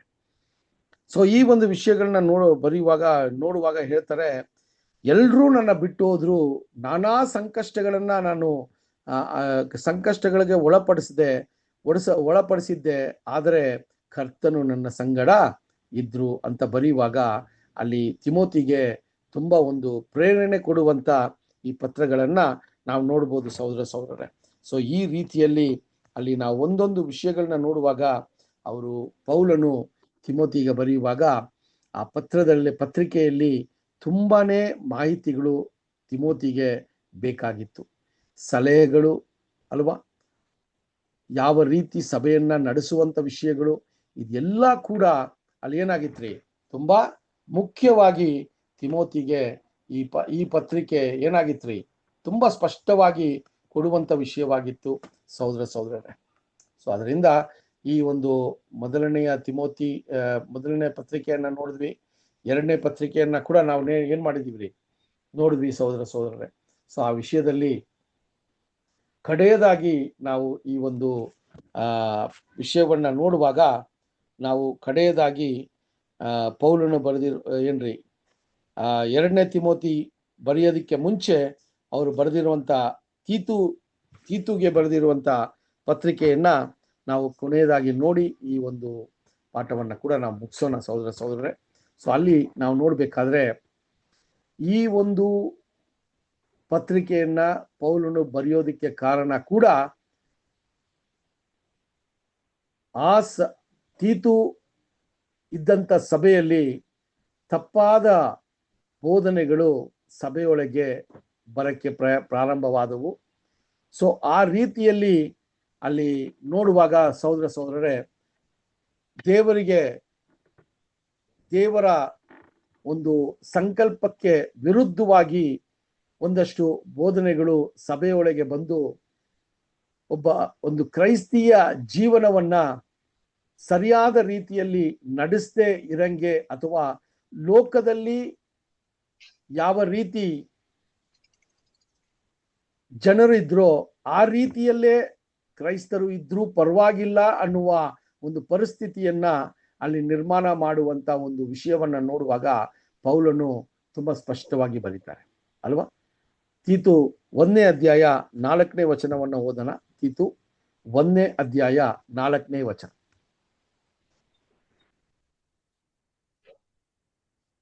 ದೇವರ ದಾಸನು ಯೇಸು ಕ್ರಿಸ್ತನ ಅಪೋಸ್ತಲನೂ ಆಗಿರುವ ಪೌಲನು ನಮ್ಮೆಲ್ಲರಿಗೆ ಹುದುವಾಗಿರುವ ನಂಬಿಕೆಯ ಸಂಬಂಧದಲ್ಲಿ ನನ್ನ ನಿಜ ಕುಮಾರನಾದ ತೀತನಿಗೆ ಬರೆಯುವುದೇನೆಂದರೆ, ತಂದೆಯಾದ ದೇವರು ಇಂಥ ವಿಷಯಗಳನ್ನ ಬರೀತಾರೆ. ಅಂದ್ರೆ ತೀತನು ಎಲ್ಲಿದ್ರು ಅಂತ ನೋಡ್ಬೇಕಾದ್ರೆ ಕ್ರೀಟಿ ಅನ್ನುವ ಒಂದು ಸ್ಥಳದಲ್ಲಿ ಇದ್ರು. ಅದು ಒಂದು ದ್ವೀಪವಾಗಿತ್ತು, ಐಲ್ಯಾಂಡ್ ಆಗಿತ್ತು. ಆ ದ್ವೀಪದಲ್ಲಿ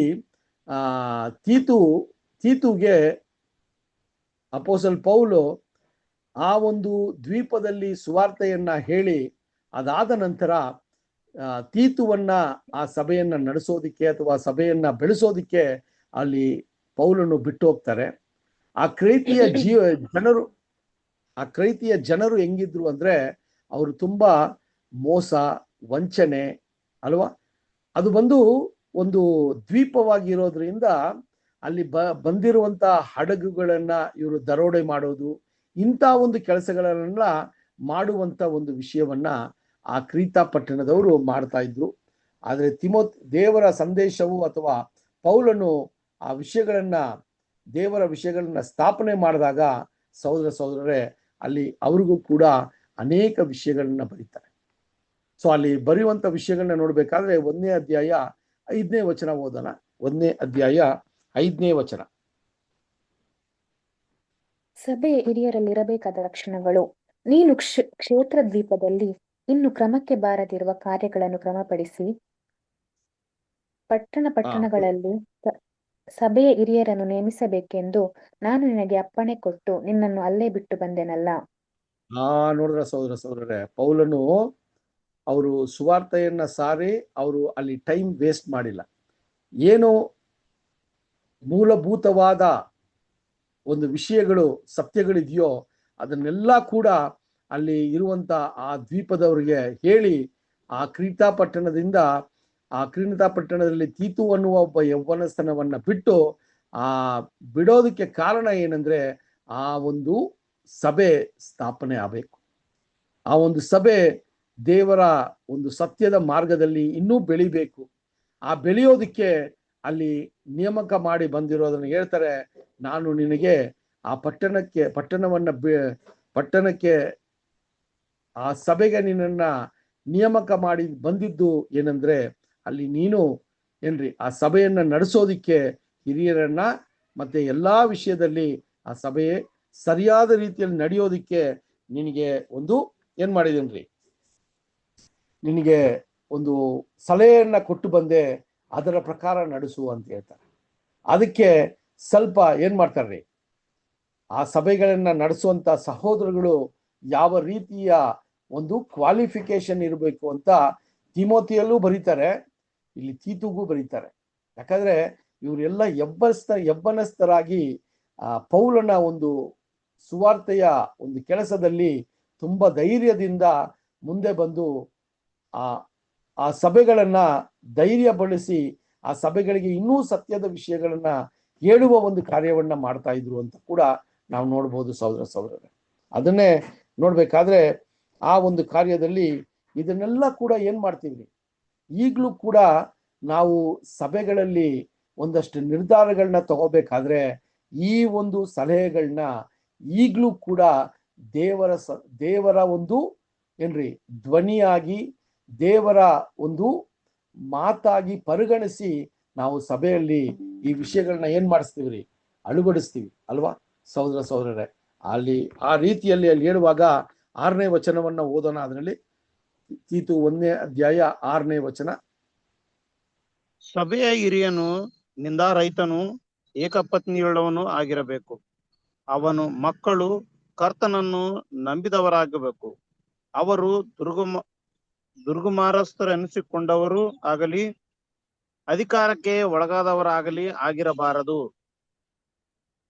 ನೋಡ್ರಿ, ಇದೆಲ್ಲ ಕೂಡ ನೀವು ಅದನ್ನ ನಿಧಾನಕ್ಕೆ ಮನೆಯಲ್ಲಿ ತೀತುವನ್ನ ಓದ್ ನೋಡ್ಬೇಕಾದ್ರೆ ಆ ಕ್ರೀತಾ ಪಟ್ಟಣದಲ್ಲಿ ಕೂಡ ಅಲ್ಲಿ ಸಭೆ ಸರಿಯಾದ ಒಂದು ಕ್ರಮಬದ್ಧತೆಯನ್ನ ಕಾಪಾಡದೆ ಇರೋದ್ರಿಂದಾನೆ ಪೌಲನು ಮತ್ತೆ ಆ ಪತ್ರವನ್ನ ಬರೆದು ತೀತುಗೆ ಹೇಳ್ತಾರೆ, ನಾನು ಆಗ್ಲೇ ಈ ವಿಷಯಗಳನ್ನ ನಿನಗೆ ಹೇಳಿ ಬಂದೆ, ಆದ್ರೆ ಅದು ಇನ್ನೂ ಜಾರಿಗೆ ಬಂದಿಲ್ಲ, ಮತ್ತೆ ನಿನಗೆ ಜ್ಞಾಪಿಸ್ತೀನಿ ಅಂತ ಈ ವಿಷಯಗಳನ್ನ ಬರೀತಾರೆ ಸಹೋದರರೇ. ಸೊ ಒಂದು ಸಭೆ ಒಂದು ಕ್ರಮಬದ್ಧವಾಗಿ ನಡಿಬೇಕು ಅಂದ್ರೆ ಈ ಒಂದು ವಿಷಯಗಳು ಪ್ರಾರಂಭದಲ್ಲಿ ತುಂಬಾ ಪ್ರಾಮುಖ್ಯವಾಗಿದೆ ಅಂತ ಕೂಡ ಬರೀತಾರೆ ಸಹೋದರರೇ. ಸೊ ಆ ವಿಷಯಗಳನ್ನ ಬರೆಯುವಾಗ ಅವರು ಅನೇಕ ರೀತಿಯಲ್ಲಿ ಅವ್ರು ಹೇಳುವಾಗ ಅದರಲ್ಲೇ 12 ಮತ್ತೆ 13 ವಚನಗಳನ್ನ ಓದೋಣ. 1ನೇ ಅಧ್ಯಾಯ 12 ಮತ್ತೆ 13 ವಚನಗಳು.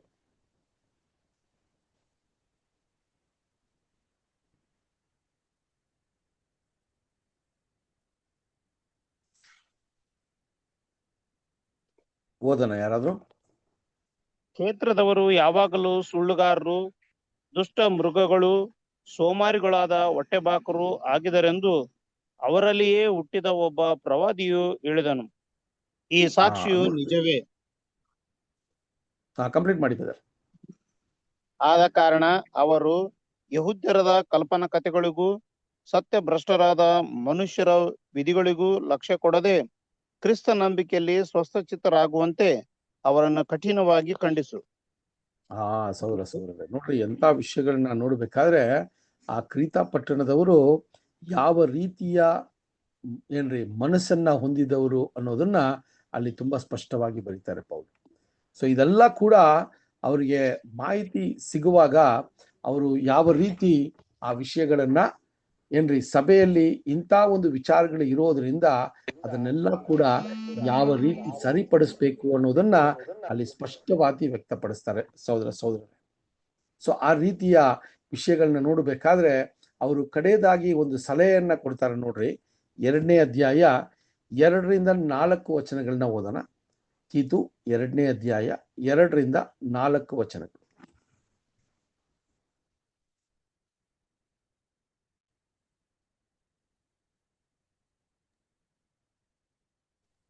ಹೇಗೆಂದರೆ ವೃದ್ಧರು, ಮದ್ಯಾಸಕ್ತಿ ಇಲ್ಲದವರು, ಗೌರವವುಳ್ಳವರು, ಜಿತೇಂದ್ರಿಯರು, ನಂಬಿಕೆ, ಪ್ರೀತಿ, ತಾಳ್ಮೆ ಇವುಗಳಲ್ಲಿ ಸ್ವಸ್ಥರೂ ಆಗಿರಬೇಕೆಂದು ಬೋಧಿಸು. ಹಾಗೆಯೇ ವೃದ್ಧ ಸ್ತ್ರೀಯರು ಚಾಡಿ ಹೇಳುವವರು, ಮದ್ಯಕ್ಕೆ ಗುಲಾಮರು ಆಗಿರದೆ ದೇವಭಕ್ತೆಯರಿಗೆ ಯೋಗ್ಯವಾದ ನಡತೆಯುಳ್ಳವರು, ಸದ್ಬೋಧನೆ ಹೇಳುವವರು ಆಗಿರಬೇಕೆಂದು ಬೋಧಿಸು. ಇದಲ್ಲದೆ ಅವರು ಪ್ರಾಯದ ಸ್ತ್ರೀಯರಿಗೆ ನಿಮ್ಮ ಮೂಲಕ ದೇವರ ವಾಕ್ಯಕ್ಕೆ ದೂಷಣೆಯಾಗದಂತೆ ನೀವು ಗಂಡಂದಿರನ್ನು ಮಕ್ಕಳನ್ನು ಪ್ರೀತಿಸುವವರು, ದಮೆಯುಳ್ಳವರು, ಪತಿವ್ರತೆಯರು, ಮನೆಯಲ್ಲಿ ಕೆಲಸ ಮಾಡುವ. ಇಲ್ಲಿ ನಾವು ನೋಡ್ಬೇಕಾದ್ರೆ ಸಹೋದರರೇ, ಕ್ರೈಸ್ತರಾಗಿ ಸ್ವಾಮಿಯ ಉಪದೇಶಗಳನ್ನ ಕೇಳಿ ಒಬ್ಬೊಬ್ರು ಕೂಡ ಸ್ವಾಮಿಯ ಒಂದು ಹೆಜ್ಜೆ ಜಾಡೆಯಲ್ಲಿ ನಡೆಯುವಾಗ ಅವರ ವೈಯಕ್ತಿಕವಾದ ಜೀವನ ಯಾವ ರೀತಿ ಇದ್ರೆ ಅದು ಸಭೆಗೆ ತುಂಬಾ ಪ್ರಯೋಜನ ಆಗತ್ತೆ ಅನ್ನೋದನ್ನ ಒಂದು ಸಲಹೆ ರೂಪದಲ್ಲಿ ಬರೀತಾರೆ ಸಹೋದರರೇ. ಅವ್ರು ಸಜೆಸ್ಟ್ ಮಾಡ್ತಾರೆ, ಹಿಂಗೆ ಮಾಡಿದ್ರೆ ಅದು ತುಂಬಾ ಉಪಯೋಗ ಆಗತ್ತೆ, ದೇವರಿಗೆ ತುಂಬಾ ಮೆಚ್ಚುಗೆ ಆಗುವಂತ ಒಂದು ವಿಷಯವಾಗತ್ತೆ ಅಂತ ಕೂಡ ಅವ್ರು ಬರೀತಾರೆ ಸಹೋದರರೇ. ಆ ವಿಷಯದಲ್ಲಿ ನಾವು ನೋಡ್ಬೇಕಾದ್ರೆ 2ನೇ ಅಧ್ಯಾಯ 9 ಮತ್ತೆ 10 ವಚನಗಳನ್ನ ಕೂಡ ಓದೋಣ. 2ನೇ ಅಧ್ಯಾಯ 9 ಮತ್ತೆ 10 ವಚನಗಳು.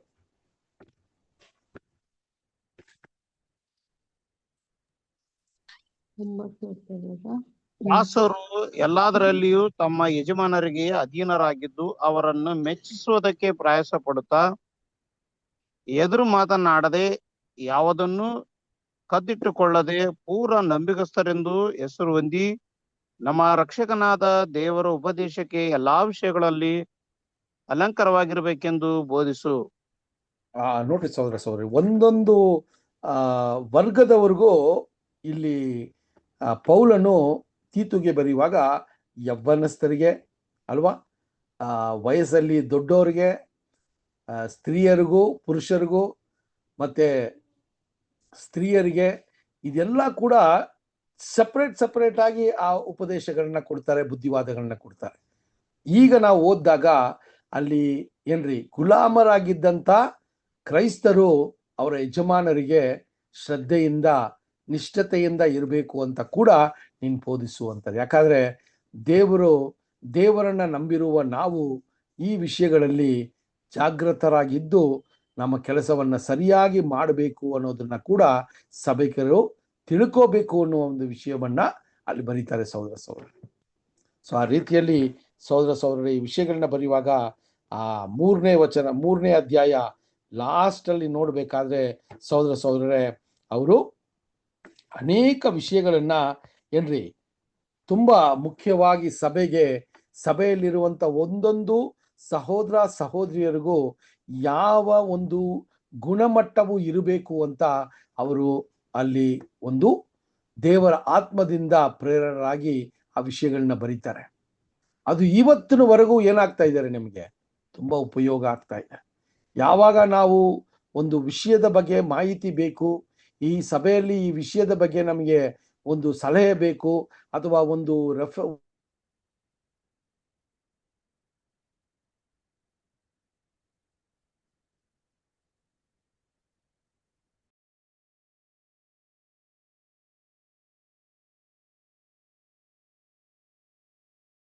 ಆಗಿ ಅದರಲ್ಲಿ ಜೀವಿಸ್ಕೊ ಬರ್ತಾ ಇದ್ದೀವಿ ಸಹೋದರ ಸಹೋದರರೇ. ಸೊ ಅದರಿಂದ ಈ ವಿಷಯಗಳನ್ನ ನಾವು ಏನ್ ಮಾಡೋಣ, ನಾವು ಈಗ ಈ 13 ಪತ್ರಿಕೆಗಳನ್ನ ನೋಡುವಾಗ ಅದರಲ್ಲಿ ತುಂಬಾ ಮುಖ್ಯವಾದ ಒಂದು ಸಾರಾಂಶಗಳನ್ನೇ ನೋಡಿದ್ವಿ ವಿನಃ ಅದರ ಸಂಪೂರ್ಣತೆಯನ್ನು ನೋಡಿ. ಸೊ ದೇವರ ಚಿತ್ತ ಇದ್ರೆ ನಾವೇನ್ ಮಾಡಬೇಕು, ಪತ್ರಿಕೆಯನ್ನ ತಗೊಂಡು ಆ ಪತ್ರಿಕೆಯಲ್ಲಿರುವಂತ ಇನ್ನೂ ಆಳವಾದ ಉಪದೇಶಗಳನ್ನ ಕೂಡ ನಾವು ನೋಡೋದಿಕ್ಕೆ ದೇವರ ಕೃಪೆ ಇದ್ರೆ ಅದು ಕೂಡ ನಾವು ಸಭೆಯಾಗಿ ಮಾಡೋದಿಕ್ಕೆ ಪ್ರಯತ್ನಗಳನ್ನ ಮಾಡೋಣ ಸಹೋದರ ಸಹೋದರರೇ. ಸೊ ಅದರಿಂದ ಈ ದಿನದಲ್ಲಿ ನಾವು ಪ್ರಾರಂಭ ಮಾಡಿ ನನಗೆ ಗೊತ್ತಿಲ್ಲ 1 ವರ್ಷ ಆಗಿರ್ಬೋದು ಅಥವಾ 1.5 ವರ್ಷ ಆಯ್ತೋ ಗೊತ್ತಿಲ್ಲ. ಸೊ ಅಲ್ಲಿಂದ ಇವತ್ತಿನವರೆಗೆ ದೇವರು ನಮ್ಮನ್ನ ನಡೆಸಿ ಅವರ ಆತ್ಮವನ್ನ ಕೊಟ್ಟು ನಾವು ಸಭೆಯಾಗಿ ಈ ವಿಷಯಗಳನ್ನ ಓದಿ ಅರ್ಥ ಮಾಡ್ಕೊಳ್ಳೋದಿಕ್ಕೆ ನಮಗೆ ಒಂದು ಸುಂದರವಾದ ಒಂದು ಸಮಯವನ್ನ ನಮಗೆ ಕೊಟ್ಟರು. ಅದಕ್ಕೋಸ್ಕರ ದೇವರಿಗೆ ನಾವು ಕೃತಜ್ಞತೆಯನ್ನ ಯಾವಾಗಲೂ ಸಲ್ಲಿಸೋರಾಗಿರ್ಬೇಕು ಸಹೋದರ ಸಹೋದರ ಅಲ್ವಾ. ಇದು ನಾವು ನಮ್ಮ ಸಂಕಲ್ಪದ ಪ್ರಕಾರ ಅಥವಾ ಮಾಡಿರುವಂತ ವಿಷಯ ಎಲ್ಲ ಕೂಡ ದೇವರ ಸಂಕಲ್ಪವಾಗಿದೆ. ಯಾವಾಗ ಏನು ಯಾವ ವಿಷಯವನ್ನ ನಾವು ಗಮನ ಕೊಟ್ಟು ಕೇಳಿ ನಮ್ಮ ಜೀವಿತವನ್ನ ಇನ್ನೂ ದೇವರಿಗೆ ಮೆಚ್ಚುಗೆಯಾಗಿ ಮಾಡ್ಕೋಬೇಕು ಅನ್ನುವ ಒಂದು ವಿಷಯವನ್ನ ಇದರ ಮೂಲಕ ದೇವರು ನಮಗೆ ಕೊಟ್ಟರು. ಸೊ ಸಹೋದರ ಸಹೋದರರು ಕೂಡ ಈ ದಿನದಲ್ಲಿ ನಾನು ಧನ್ಯವಾದಗಳನ್ನ ತಿಳಿಸ್ಕೋತೀನಿ. ಯಾಕಂದ್ರೆ ಒಂದೊಂದು ಶನಿವಾರ ಕೂಡ ಅಲ್ವಾ, ನಾನು ಒಂದಷ್ಟು ಕ್ಲಾಸಸ್ನ ಮಿಸ್ ಮಾಡಿದ್ರು ಕೂಡ ಸಹೋದರ ಸಹೋದರಿಯರು ಅದಕ್ಕೋಸ್ಕರ ತುಂಬಾ ಕಾಳಜಿಯಿಂದ ಈ ಒಂದು ಕ್ಲಾಸಸ್ಗೆ ನೀವು ಅಟೆಂಡ್ ಮಾಡಿ ಅನೇಕ ವಿಷಯಗಳನ್ನ ತಿಳ್ಕೊಂಡು, ಸೊ ನಿಮ್ಮಿಂದ ನಾನು ಕೂಡ ಅನೇಕ ವಿಷಯಗಳನ್ನ ತಿಳ್ಕೊಳ್ಳೋದಿಕ್ಕೆ, ಓದೋದಿಕ್ಕೆ, ಮತ್ತೆ ನಿಮಗೆ ಈ ವಿಷಯಗಳನ್ನ ನಾನು ಶೇರ್ ಮಾಡ್ಕೊಳ್ಳೋದಿಕ್ಕೆ ದೇವರು ಆ ಒಂದು ಸಮಯವನ್ನ ನನಗೂ ಕೊಟ್ಟು ಮತ್ತೆ ಆತ್ಮವನ್ನ ನನಗೆ ಕೊಟ್ಟು ನಿಮಗೆ ಅರ್ಥ ಆಗುವ ರೀತಿಯಲ್ಲಿ ನನ್ನ ಒಂದು ಪ್ರಯತ್ನ ಅಲ್ಲ, ದೇವರ ಒಂದು ಕೃಪೆನೇ ಇದನ್ನ ಮಾಡ್ತು ಅಂತ ಕೂಡ ನಾನು ಈ ಒಂದು ಸಂದರ್ಭದಲ್ಲಿ ತಿಳಿಸೋಕೆ ಬಯಸ್ತೀನಿ. ದೇವರ ಚಿತ್ತ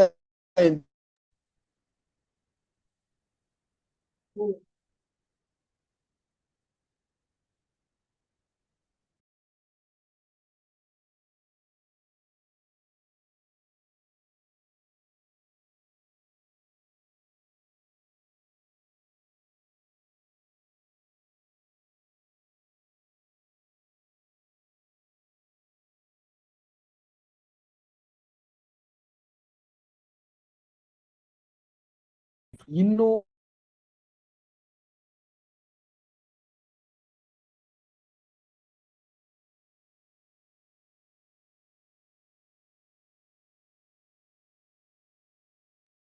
ನಿಮ್ ಧ್ವನಿ ಕೇಳುವಲ್ ನಮಗ. ಕೇಳಿಸ್ತಾ ಈಗ ಇಲ್ಲ ಕೇಳ್ತಾ brother. ಇದ್ಯಾ? ಈಗ ಹಾ. ಕೇಳ್ತಾ ಇದೆ ಅನ್ಸುತ್ತೆ. ಈಗ ಮ್ಯೂಟ್ ಆನ್ ಮಾಡಿದ್ರಿ ನೀವು, ಇಷ್ಟೊಂದು ಮ್ಯೂಟ್ ಇಲ್ಲ ಇಲ್ಲ ಹಾಕಿದ್ರಿ. sister, ಅದು ಸ್ವಲ್ಪ ಸಿಗ್ನಲ್ ಹೋಯ್ತು, ತಿರ್ಗಾ ಬಂತು. ಓಕೆ ರೀ. ಸೊ ಅದರಿಂದ ನಿಮ್ಮೆಲ್ರಿಗೂ ಕೂಡ ನನ್ನ ಧನ್ಯವಾದಗಳನ್ನ ತಿಳಿಸ್ಕೊತೀನಿ. ಸೊ ದೇವರ ಸಂಕಲ್ಪ ಏನು ಅಂತ ಗೊತ್ತಿಲ್ಲ. ಬರುವಂತ ವಾರ ಸಹೋದರ ರಾಜು ಬ್ರದರು ಏನ್ ಮಾಡೋಣ ಅಂತ ಅವರು ಹೇಳಿದ್ರೆ ಅದನ್ನ ಕೂಡ ನಾವು ಈ ಪಾಠವನ್ನ ಮುಂದುವರ್ಸೋಣ. ಸಹೋದರರೇ, ಈ ಕೂಟವನ್ನ ನಾವು ಈ ದಿನದಲ್ಲಿ ನಾವು ಏನ್ ಮಾಡೋಣ್ರಿ, ನಾವು ಕ್ಲೋಸ್ ಮಾಡೋಣ. ನಮ್ಮ ಮಧ್ಯದಲ್ಲಿರುವ ಮೋಹನ್ ರಾಜ್ ಬ್ರದರ್ ಪ್ರಾರ್ಥನೆಯ ಮೂಲಕ ಈ ಒಂದು ಕೂಟವನ್ನ ಮುಗಿಸೋದಕ್ಕೆ ಕೇಳ್ಕೊತೀನಿ. ಪ್ರಾರ್ಥನೆ ಮಾಡಿಕೊಳ್ಳೋಣ. ಕೇಳಿಸ್ತಾ ಬ್ರದರ್? ಕೇಳಿಸ್ತಾ ಇದೆ ಬ್ರದರ್, ಪ್ಲೀಸ್. ಓಕೆ, ಪ್ರಾರ್ಥನೆ ಮಾಡೋಣ. ನಮ್ಮನ್ನ ಅತಿ ಹೆಚ್ಚಾಗಿ ಪ್ರೀತಿ ಮಾಡಿದಂತ ಪರಲೋಕದ ಜೀವುಳ ನಮ್ಮ ತಂದೆಯಾದ ದೇವರೇ, ಮತ್ತೊಂದು ಆವೃತ್ತಿ ನಿಮಗೆ ಕೃತಜ್ಞತೆಯನ್ನು ಸಲ್ಲಿಸ್ತೇವೆ. ಈ ಸಂಜೆ ವೇಳೆಯಲ್ಲಿ ನಾವು ಸಭೆಯಾಗಿ ಸೇರಿ ತಂದೆ ನಿನ್ನ ವಾಕ್ಯಗಳನ್ನು ಕಲಿಯುವಂತೆ ಕೊಟ್ಟಂತ ಅವಕಾಶಕ್ಕಾಗಿ ನಿಮಗೆ ಕೃತಜ್ಞತೆಯನ್ನು ಸಲ್ಲಿಸ್ತೇವೆ. ತಂದೆ, ನೀನು ಮಾಡಿದ ಎಲ್ಲ ಮಹೋಪಕಾರಗಳಿಗಾಗಿ ನಿಮಗೆ ಸ್ತೋತ್ರ. ನಮ್ಮ ನಡೆಸ್ತಾ ಬಂದಂತ ಎಲ್ಲ ವಿಧಾನಕ್ಕಾಗಿ ಕೂಡ ನಿನಗೆ ವಂದನೆಗಳು ಸಲ್ಲಿಸ್ತೇವೆ. ವಿಶೇಷವಾಗಿ ವಾರವೆಲ್ಲ ತಂದೆಯಾದ ದೇವರೇ, ಅನೇಕ ವಾರಗಳಿಂದ ವಿಧ ವಿಧ ರೀತಿಯಲ್ಲಿ ಅನೇಕ ವಿಷಯಗಳನ್ನು ಕಲೀಲಿಕ್ಕೆ ತಂದೆಯಾದ ದೇವರೇ ನೀವು ಟೋನಿ ಬ್ರದರ್ ಅವ್ರನ್ನ ಉಪಯೋಗಿಸಿದ್ರೆ ನಿಮ್ಗೆ ಸ್ತೋತ್ರ. ಅವ್ರ ಮೂಲಕ ತಿಳಿಸಿಕೊಟ್ಟಿರ್ತಕ್ಕಂಥ ಎಲ್ಲ ವಿಷಯಗಳಿಗಾಗಿ ಮತ್ತೊಂದು ಆವೃತ್ತಿ ನಿಮಗೆ ಕೃತಜ್ಞತೆಯನ್ನು ಸಲ್ಲಿಸ್ತೇವೆ. ಇನ್ನೂ ಅನೇಕ ವಿಷಯಗಳು ಸತ್ಯವೇದದಲ್ಲಿ ಅಡಕವಾಗಿದೆ. ಆ ವಿಷಯಗಳನ್ನು ಕಲೀಲಿಕ್ಕೆ ನಮಗೆ ಸಹಾಯ ಮಾಡು. ಆ ಬ್ರದರ್ ಅವರನ್ನು ಮತ್ತೆ ಅನೇಕ ವಿಷಯಗಳಲ್ಲಿ ನೀವು ಉಪಯೋಗಿಸ್ಬೇಕಂತ ನಾವು ಬೇಡಿಕೊಡ್ತೇವೆ. ಅವ್ರ ಮೂಲಕ ಇನ್ನೂ ಅನೇಕ ವಿಷಯಗಳು ಕಲ್ತ್ಕೊಂಡು ಅದನ್ನು ಕೂಡ ನಾವು ಇನ್ನೊಬ್ರಿಗೆ ಕಲಿಸುವಂತ ಜ್ಞಾನದಲ್ಲಿ ನಮ್ಮನ್ನು ನಡೆಸು, ನಮ್ಮನ್ನು ಬಲಪಡಿಸು. ಸೇರಿರ್ತಕ್ಕಂಥ ಎಲ್ಲ ಸಹೋದರ ಸಹೋದರಿಯರೆಲ್ಲರನ್ನು ಕೂಡ ನೀನು ಆಶೀರ್ವದಿಸಿ ಬಲಪಡಿಸ್ಬೇಕೆಂದು ಬೇಡಿಕೊಡ್ತೇವೆ. ಇದೇ ರೀತಿಯಲ್ಲಿ ಕರ್ತನೆ, ಇನ್ನೂ ಅನೇಕ ವಿಷಯಗಳನ್ನು ನಾವು ಕಲ್ತ್ಕೊಂಡು ಬಲ ಹೊಂದಿ ನಿನ್ನಲ್ಲಿ ಇದ್ದುಕೊಂಡು ನಿನ್ನ ಮಗನಿಗೆ ನಿಮ್ಮ ಮಗನು ನಮ್ಮ ರಕ್ಷಕ ನುಡಿಯನಾದ ಕ್ರಿಸ್ತ ಯೇಸುವಿನ ನಡತೆಯಲ್ಲಿ ನಡೆದು ನಮಗೆ ಕೊಟ್ಟಿರ್ತಕ್ಕಂಥ ಓಟವನ್ನು ಓಡಿ ಕಡೆಗಣಿಸ್ಲಿಕ್ಕೆ ಆವಂತೆ ನಮಗೆ ಸಹಾಯ ಮಾಡು, ಬಲಪಡಿಸು, ನಿನ್ನ ಚಿತ್ತಕ್ಕನುಸಾರ ನಡೆಸು. ಈ ರಾತ್ರಿ ನಮಗೆ ಸುಖಕರ ನಿದ್ರೆಯನ್ನು ಕೊಟ್ಟು ನಾಳಿನ ಒಂದು ಹೊಸ ದಿನವನ್ನು ತೋರ್ಪಡಿಸಬೇಕೆಂದು ನಿಮ್ಮ ಒಬ್ಬನೇ ಕುಮಾರನು ನಮ್ಮ ರಕ್ಷಕನು ಒಡೆಯನಾದ ಯೇಸು ಕ್ರಿಸ್ತನ ನಾಮದಲ್ಲಿ ಬೇಡಿ ಹೊಂದಿದ್ದೇವೆ ತಂದೆಯೇ, amen. Thank you brother. Thank you, thank you, brother. ನಮಸ್ತೆ all brothers and sisters. All brother and sisters. Namaste. Good night. Good night, good night brother. Thank you ರೇ brother. Thank you brother. Thank you. ನಮಸ್ತೆ. Good night. Thank you ರೀ brother. ನಮಸ್ತೆ brother, ನಿಮ್ಗೆ ಇನ್ನೂ ಯಾವ್ದಾರ ಒಂದು class ಕೊಡ್ಲಿ, ಮುಂದುವರಿಲಿ. Thank you sister. ಪ್ರಾರ್ಥನೆ ನಮಸ್ತೆ. ಯಾವ್ದಾರ ಕೊಡ್ತಾರ ಬಿಡಿ ರಾಜು ಬ್ರದರ್. ಬೇರೆ ಕ್ಲಾಸ್ ಕಂಟಿನ್ಯೂ ಮಾಡ್ರಿ ಬ್ರದರ್. Sure brother, sure. ಪ್ರಾರ್ಥನೆ ಇಟ್ಕೊಳ್ಳಿ brother. Okay brother. Okay, thank you. Okay, thank you. Good night. Thank you brother. Bye. ಎಲ್ಲರಿಗೂ good night. Good night, good night, good night. ಎಲ್ಲಪ್ಪ brother, good night. Good night brother. Thank you ಎಲ್ಲರಿಗೂ ನಮಸ್ಕಾರ. Good night. Reshma sister, good night. ಆಯ್ತು, ಬಾಯ್.